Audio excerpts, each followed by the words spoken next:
On va voir ici comment donc modifier les minuscules et les majuscules de notre texte. On va voir aussi comment donc gérer les puces d'une liste dans notre texte et on va voir finalement comment modifier la trame de fond pour un texte que nous avons sur notre fichier Word. Donc si je commence par les minuscules et les majuscules, normalement si j'ai envie de changer donc les minuscules et les majuscules de mon texte sans devoir retaper le tout, je n'ai qu'à utiliser l'option donc le bouton qui est là, donc c'est modifier la casse. Donc si je regarde un peu ce qui se passe ici, vous avez plusieurs choix. Soit on peut uniquement dire que je veux qu'une majuscule soit mise en début de la phrase, soit que je veux que toutes les lettres soient en minuscules, peu importe si c'est au début ou non de la phrase, soit je veux que toutes les lettres soient en majuscules, soit je veux que uniquement les premières lettres de tous les mots soient en majuscules, ou bien je veux inverser la casse, ça veut dire que je rends toutes les lettres minuscules en majuscules, toutes les lettres majuscules en minuscules. Donc pour regarder un petit peu ce que ça donne, je vais commencer par sélectionner mon texte. Comme toujours, on a toujours besoin de sélectionner avant d'affecter n'importe quel changement. Je vais venir ici, la première option c'est déjà appliqué. Vous voyez bien que le L il est en majuscule, donc ça c'est OK. Si je clique sur la deuxième option, vous allez voir que tout va se mettre en minuscule, même la première lettre de mon paragraphe. Alors que si je passe à la troisième option, donc majuscule, tout va se mettre en majuscule. Ensuite, si je choisis la première lettre des mots, voilà, je vais avoir partout les premières lettres de chaque mot qui vont être en majuscule. Et finalement, si je choisis d'inverser la casse, vous allez voir que les lettres qui étaient en majuscule vont devenir en minuscule et les lettres qui étaient en minuscule vont devenir en majuscule. Donc, inverser la casse. Et donc, voyez bien, les lettres ici, cette lettre, elle était en majuscule parce que j'avais demandé avant que j'ai l'option que les premières lettres de chaque mot soient en majuscule. Et donc, vu que maintenant j'ai choisi la quatrième option, ou bien plutôt c'était, oui, la cinquième option qui est la dernière option, d'inverser la casse, alors toutes les lettres en majuscules sont devenues en minuscules et toutes les lettres en minuscules sont devenues en majuscules. Voilà. Donc voilà pour comment gérer les minuscules et les majuscules de notre texte sans devoir retaper le tout. Et évidemment, vous savez bien comment faire, donc mettre une majuscule dès le début, donc en tapant un texte. Donc attendez, je vais remettre ici majuscule en début de phrase. Si j'ai envie d'insérer une majuscule uniquement au niveau d'un seul mot seulement, donc si je retape ici les comptes, et donc je n'ai qu'à cliquer sur la touche Caps Lock et je vais avoir toutes les lettres en majuscules. Si j'ai envie d'avoir tout le temps les lettres d'un seul mot qui est particulier dans mon texte en majuscules. Voilà.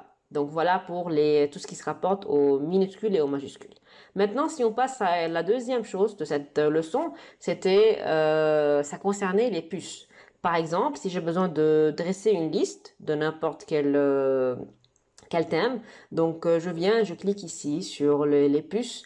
Je clique là-dessus. Je vais avoir ici une puce qui va apparaître. Je vais mettre par exemple Marc, par exemple. Donc, attendez, là, j'ai oublié de retaper sur Caps Lock. Donc, Marc, Enter, Jean, Enter, Élise, Joey, Pierre. Voilà, j'ai tapé une liste de noms. Et voyez bien qu'il y a des puces à côté, donc à gauche de chaque nom. Et donc pour changer, pour personnaliser cette puce, ce qu'on peut faire, on peut aller ici cliquer sur la petite flèche qui est là. Et vous voyez, il y a plusieurs puces déjà proposées par Word. Et puis sinon, on peut nous-mêmes proposer, donc définir une puce comme on veut. Et vous voyez bien que lorsque je clique pas, je mets uniquement le curseur en dessus des options. Vous voyez bien un aperçu de ce que je suis supposé avoir au cas où je confirme ma sélection. Donc voyons voir maintenant le cas où on a envie nous-mêmes de personnaliser notre puce.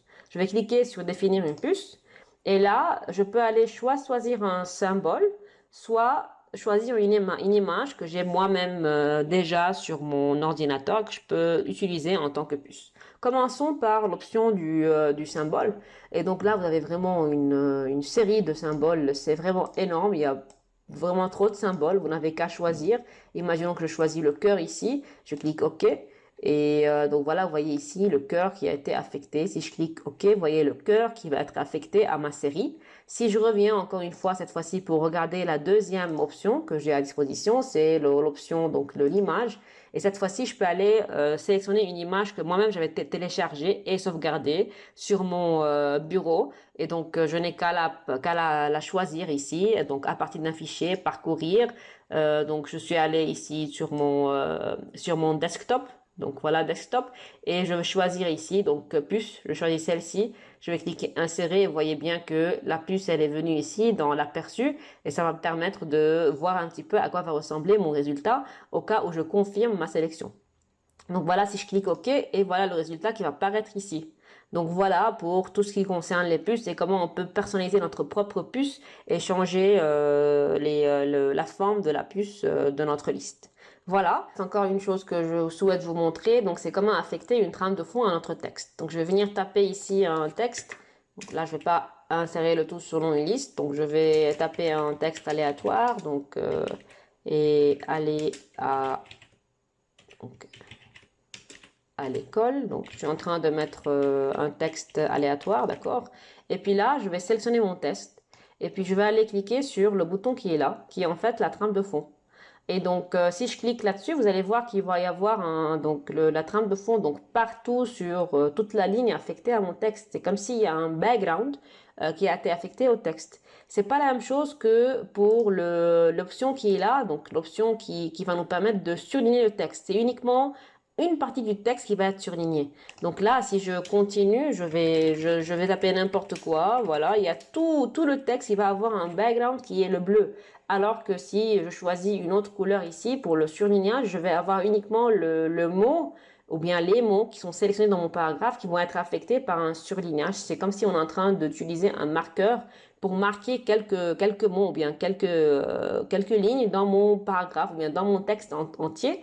Alors que là, avec la trame de fond, peu importe ce que je fais, donc je vais toujours avoir un background qui est en bleu ou bien selon la couleur que j'ai choisie ici. Évidemment, il y a plusieurs couleurs, donc je n'ai qu'à choisir ici la couleur qui me convient le mieux. Et donc je clique comme ça et puis voilà, je vais avoir ici la trame de fond qui a été affectée à l'endroit où j'avais le texte qui était tapé. Donc voilà la différence entre la trame de fond et le surlignage. Donc voilà pour cette vidéo, on a vu comment gérer les majuscules et les minuscules, comment gérer les puces et comment affecter une trame de fond à notre texte. Voilà.